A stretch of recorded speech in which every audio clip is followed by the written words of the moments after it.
Bom, nosso tema de hoje é autopiedade. Sim. E a autopiedade é um sentimento que, se é que a gente pode chamar de sentimento, que as pessoas têm de si mesmas, que muitas vezes dificulta dificulta a possibilidade delas alcançarem o melhor de Deus para a vida delas, não é verdade? A autopiedade também a gente poderia chamar de autocomiseração, né? Mais ou menos é isso que você colocou. É a pessoa que tem pena de si mesmo, ela se vê de uma maneira onde ela é a coitada, onde ela é a sofrida, onde tudo de ruim é dela e por ela. Então, realmente a pessoa com esse tipo de sentimento, esse tipo de postura, porque muitas vezes é mais do que um simples sentimento. A pessoa ela toma uma postura como ela realmente é e vende essa imagem para os outros. Né? A imagem de que eu sou o coitadinho, de que todo mundo precisa ter pena de mim, de que tudo de ruim acontece comigo. Né? Então, um escudo de proteção. Tem que ajudar, tem que ser eu, tem que ser ajudado, mas ninguém, né? Como diz um cara uma vez na igreja que eu estava pregando, uma profeta chegou na igreja e falou que tinha um irmão que ganhou a chave de uma casa. Aí um irmão, depois um irmão foi dar um testemunho na igreja e falou que realmente tinha ganhado a chave, tinha ganhado a casa. Aí esse cara me procurou. Ele falou assim: pastor, eu conheço o irmão.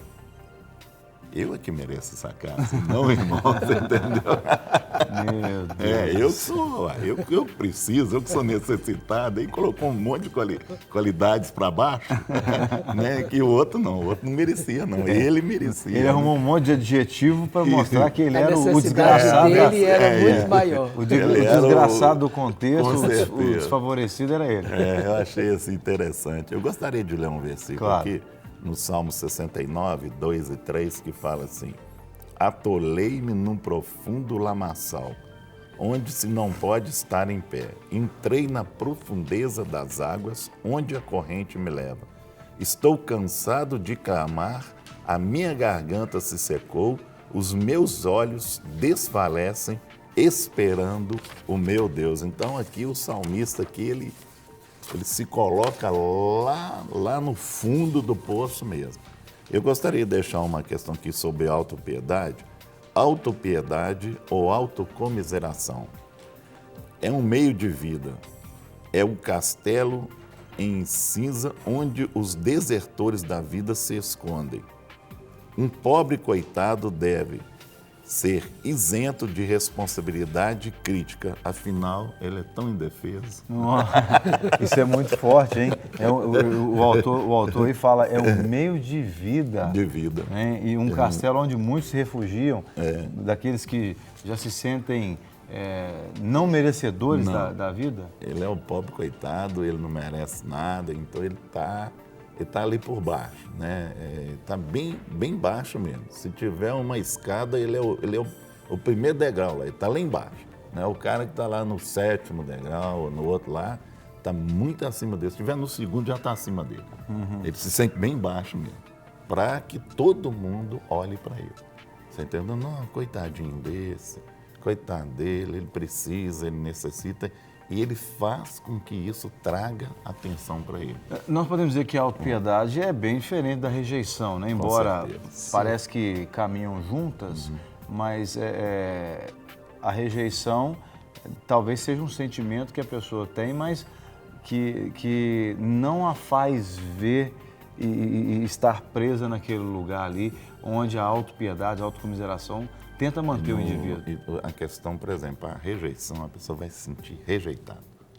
O autopiedade, ele vai usar a autopiedade para que as pessoas cheguem a ele, entendeu? Ele vai usar isso. Então, ele sabe que ele tem aquilo. Né? Muitas vezes a pessoa que tem um problema de rejeição, a gente está trabalhando com ela, a gente descobre que ela teve esse problema lá na infância e tudo, e algumas coisas que acontecem na vida dela é por conta daquela rejeição que ela tem. Agora, na questão da autocomiseração, o que o cara vai fazer? Ele vai usar isso E ele sabe que ele está usando. Então, pensando gramaticalmente falando, né, nós podemos dizer que a rejeição promove um agente da voz passiva. Sim. E a autocomiseração produz o sujeito da frase. É ele que causa a ação no sentimento de autocomiseração. Entenderam o que eu quis colocar? Com certeza. Apesar dessa estrutura gramatical não ser muito a minha praia... A sua é matemática, né?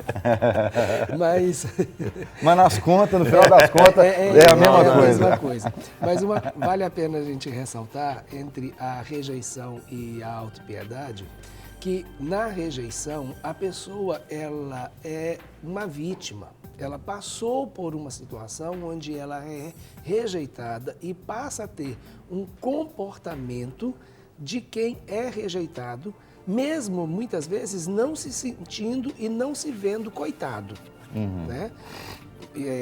Consciente da rejeição ou não, ela sofre os reflexos daquela rejeição, mas é uma coisa que ela sabe que não foi culpa dela, que ela pode reverter, e ela não gosta. A autopiedade, igual a frase que o Guerra leu, é o castelo onde os exilados da vida se refugiam. Isto é, a pessoa ela vai se exilar da própria vida, mas ela faz isso até mesmo porque isso agrada a ela ou traz algum tipo de recompensa. Não é porque os outros colocam ela naquela posição, não é fruto necessariamente de uma atitude dos outros, é porque ela se põe naquela posição porque fica mais confortável. Ela quer se refugiar, ela não quer lutar. Ela não quer sair e competir, ela não quer sair e brigar pelo seu espaço. Ela prefere ficar naquela posição e atrair, por causa daquilo, né, da posição que ela está, os benefícios. Então, mas será que a pessoa ela age assim porque ela está cansada de lutar ou está cansada de ter que ficar lidando com as batalhas da vida? Porque viver é uma luta constante, né? Muitas vezes. Será que é esse cansaço ou porque ela é desinformada mesmo, ou ela acha que ela é aquilo mesmo? Eu acho que há 2 pontos aí.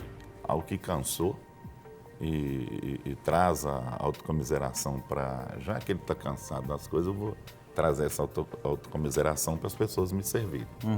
Aí, né, chega lá, por exemplo, você monta uma coisa na sua casa, lá e fica no cantinho, lá esperando alguém servir. Não, vamos pegar para quem quer o melhor pedaço? O cara lá tá com a cara lá de pobre, coitado, miserável. Não, então nós vamos dar o primeiro pedaço para ele, para tentar animar ele, você entendeu? Tem esse cara que já está cheio de frustrações, aí ele acaba criando isso. E tem o outro lado também, que realmente o cara, muitas vezes, ele até usa isso para trazer as pessoas até ele. Eu vejo isso, ele usa essa autocomiseração.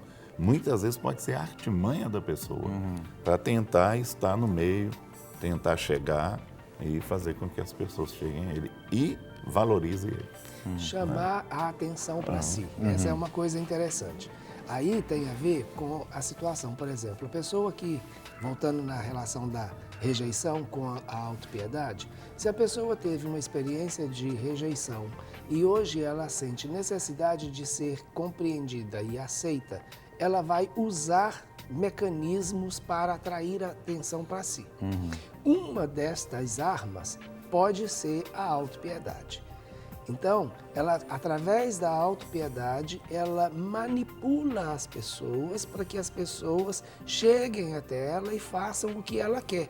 Aquilo que ela quer receber, mas não quer fazer. Né? Então, aí fica o tempo inteiro olhando para si e fazendo com que as pessoas a vejam como a coitada, a sofrida, a rejeitada, a mais pobre, a humilde, a triste. E tudo dela, no sentido negativo, acaba sendo maior do que os dos outros. Então, isso pode ser, inclusive, uma arma de manipulação. Eu uso até o termo, né? Quando você vai visitar, fala assim, nossa, você está vindo na casa de pobre? Você entendeu? Você entendeu? Vai lá embaixo. Ah, você está vindo na casa de pobre? Mas achei que você não vinha na casa de pobre, não. Então, entendeu? Usa isso como autocomiseração. E muitas vezes as pessoas, eu já visitei pessoas assim, não, pastor, você vem na casa de pobre? Pois é, entendeu? Quando você chega e a pessoa já vira e fala assim, você Dá está vindo vontade na de ir casa embora, de né? pobre? Dá vontade de ir Não, você embora. não pode nem pedir um café, Não. né? Não pode? Não, dá vontade de ir embora, Dá. porque a pessoa ela já está assim, se desqualificando de tal Com forma certeza. que tudo aquilo que você já traz no coração para ministrar na vida da pessoa, para elevar a autoestima dela, você fala, não vou investir nessa pessoa aqui não, porque joga pro teto. tá difícil. E uma das características da autopiedade é exatamente essa situação. Eu sou tão pobre, eu tenho tão pouco, eu sou tão pouco que ninguém precisa me cobrar nada. Entendeu? Então, na realidade, ela usa isso como um escudo, tipo assim, igual o exemplo que o Guerra acabou de citar. Mas você vem na casa de pobre, então é uma casa que se você for lá fazer uma visita, você já nem espera um cafezinho. E se aquele cafezinho vier, você já toma. Tipo assim, meu Deus, eles são tão pobres que se eu tomar uma xícara a mais de café, entendeu? Ah, eu vou fazer um cafezinho. Não, não precisa não. Então, Pode tipo deixar, assim... vai fazer falta. Vai fazer falta. Eu sou tão ruim, entendeu? Que aí ninguém me cobra nada. E aí eu acabo levando a minha vida do jeito que eu quero. Agora, o fator principal para esse tipo de sentimento seria a rejeição mesmo? Ou tem alguma coisa a mais escondida por trás disso?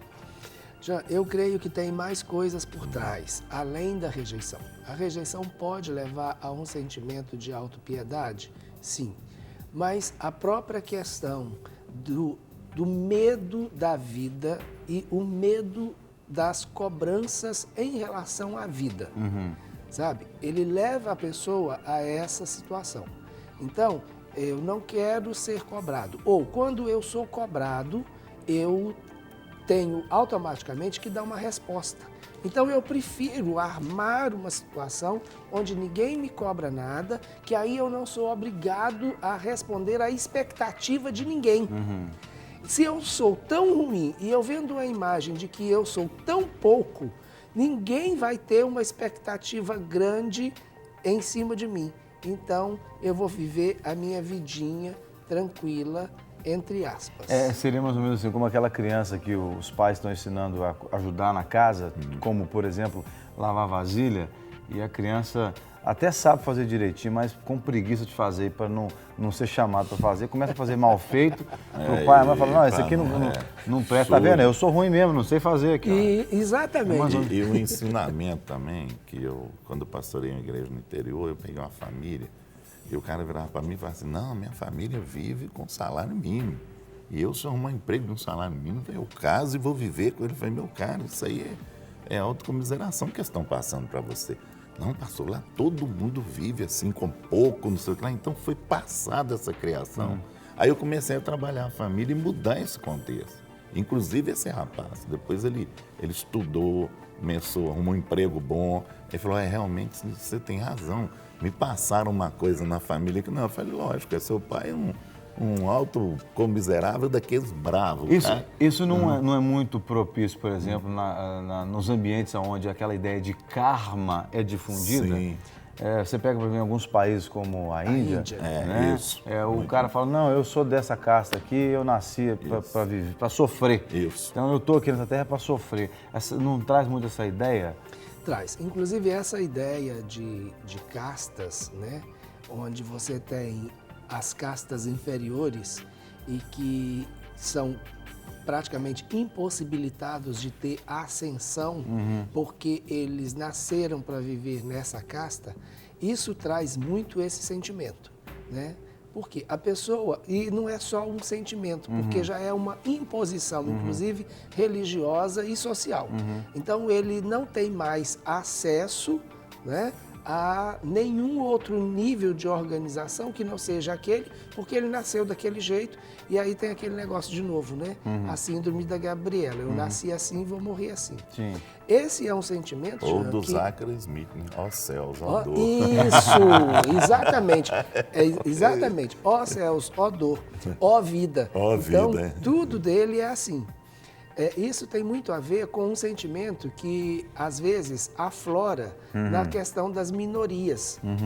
né? Então, hoje a gente vê muitos movimentos onde as minorias tentam se posicionar, mas elas tentam se posicionar exatamente baseados nesse sentimento. É isso que eu ia perguntar, porque quando você falava aí, eu comecei a pensar na situação política do Brasil, né? Estamos vivendo a época política e etc e tal. Então você vê, por exemplo, assim, propagandas eleitorais, determinados candidatos, eles dizem assim, ó, se tal candidato for eleito, vai acabar com tal benefício de vocês. E como nas entrelinhas está sendo dito assim, como vocês são desse nível aqui de baixo e que precisam depender desse investimento aqui para ter um pouquinho do sofrimento aliviado, então vocês têm que tomar cuidado com tal pessoa. Você tem que manter a mesma situação. É por isso que eu perguntei, às vezes o sentimento de autocomiseração, ele não é gerado só dentro da pessoa, mas ele é colocado também de fora para dentro. E numa questão até cultural, né?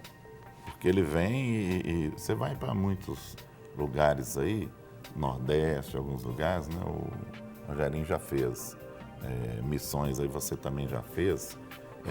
Você chega num lugar que a pobreza é tão forte ali que você acha essa autocomiseração, aí entra a questão espiritual. O diabo ele vai tirar proveito disso para levar a pessoa a estar por baixo. Então tem gente que fala assim, você chega e fala assim, será que eu sou merecedor de ter Jesus na minha vida? Que ela se vê tão lá embaixo, que ela acha que ela nem merece. Como é que Jesus vai se importar comigo? Logo aqui nesse cantinho do mundo.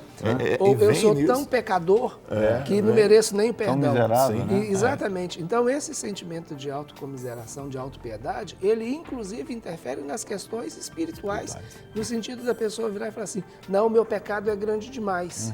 Né? Agora, essa questão, Jean, social, ela é uma questão muito forte e pode ser herdada e passada culturalmente. Então, nós temos a situação no Brasil e quando a gente olha a história da formação do nosso povo, nós vamos ver que o nosso povo tem uma história de autopiedade, até mesmo porque eles foram vendidos, né? A grande maioria do povo brasileiro hoje, ele tem uma origem africana, sim, né? Porque, graças a Deus, nós temos essa relação essa mistura, né?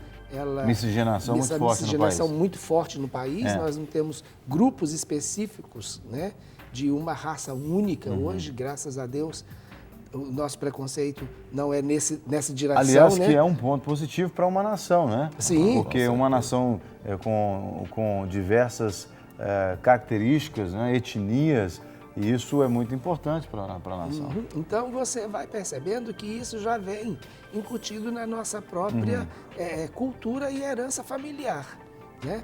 A gente percebe isso também, por exemplo, em alguns lugares, como alguns países na África, que a gente vai como fazer trabalho de evangelismo ou trabalho de assistência social, como muitas vezes o próprio povo em alguns países da África se veem. Eles se veem como coitados, pobres e qualquer um que chega de lá é para chegar para dar a eles alguma coisa que eles precisam. Então, isso mantém a mentalidade de autopiedade. E o autocomiserável, piedade, ele está sempre pensando em receber alguma coisa. Sim. Você tem que dar ele, entendeu? Na mente dele, você tem que ajudar. Não as pessoas que ficam na rua pedindo, por exemplo, no semáforo, isso é muito recorrente, né? Você vê a pessoa pedir... Primeiro que ela quer se passar por aquilo, porque é mais fácil para ela, ou menos difícil talvez, conseguir esses benefícios, os benefícios que ela quer, né? Então, quer dizer, a mentalidade, ela está difundida de autocomiseração, como você disse mesmo, no país como um todo, existe muito forte. A nossa própria herança religiosa, ela sustenta muito isso. A questão da esmola, né? Então, nós viemos, né, de uma cultura religiosa onde as pessoas elas não contribuem com ofertas. E As o cara- ofertas eram chamadas de E esmolas. quando ele cita esmola, ele fala esmola para um miserável. Tem cara que já fala isso. Fala, já inteira, já assume. Ele já quer tocar profundamente no seu Ele coração. já assume aquilo, que ele é miserável. Então não é fácil, não. Não, eu tive um fato, você falou, e me lembrei de uma situação aqui que isso nos ajuda a refletir um pouco. Porque às vezes as pessoas pensam assim, o fulano então é crente e ele tem que dar tudo que ele tem para os pobres. Vale lembrar que Jesus disse que sempre vão existir os pobres, né? Mas é óbvio que não só os pobres materialmente falando, mas pobres de espírito também, porque esse sentimento de autocomiseração está muito mais ligado à pobreza espiritual do que à pobreza material, né? Eu me lembro que há poucos dias atrás eu tive que dar uma dura num camarada. Todo dia batia na porta lá de casa um camarada para pedir comida, no horário do almoço. Como eu não almoçava, quando eu fazia programa na rádio aqui à tarde, então eu não almoçava em casa, eu almoçava aqui. Então eu não sabia que determinado indivíduo batia lá o tempo todo. Depois que eu passei a fazer o horário da manhã na rádio, então normalmente eu almoço em casa com a família. E aí eu comecei a notar, uma semana seguida, o mesmo indivíduo. E teve dia de ir no almoço e na janta. Aí eu falei, não, mas tá parecendo aquelas duas irmãs lá, Dadá, eu não lembro onde na Bíblia fala lá. Provérbios. É Provérbios? Você fala? Dadá. A sanguessuga. Sanguessuga, me faltou a palavra aqui, sanguessuga, Dadá. E aí eu falei, não, Deus, vou dar um basta nesse camarada. E aí eu cheguei para ele e falei assim, olha amigo, tudo que nós temos é para servir as pessoas. Tudo que eu e minha família tem é para servir as pessoas. Mas você precisa querer mudar de vida. Você está vindo demais aqui, então eu não quero que você bata mais na minha casa para pedir comida. A priori, eu tive até uma certa relutância para fazer isso, porque eu falei, meu Deus, mas eu sou crente, sou pastor, mas eu entendi que precisava para dar um choque no indivíduo, você entende? Com certeza. Uma vez nós servimos uma pessoa também na porta de casa, uma vez só. Depois passou um tempo, ele veio e voltou para agradecer as palavras que ele ouviu ali no portão de casa, tanto da minha parte quanto do meu filho, da minha esposa, que teve a sua vida transformada por causa daquilo. Né? Ele voltou e reconciliou com Jesus e etc e tal.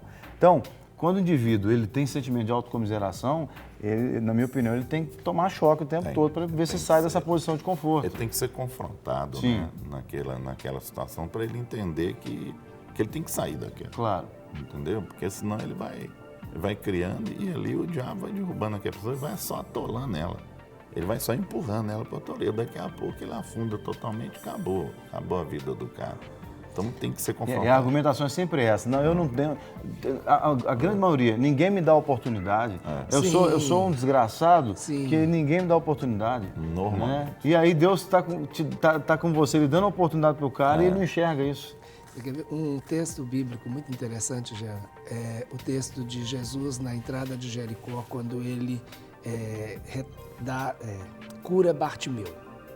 Então, Jesus está vindo e Bartimeu está ali e já ficava ali, né? E ele fica, Jesus, filho de Davi, tem misericórdia de mim. Né? Então ele ficava o tempo inteiro clamando por misericórdia.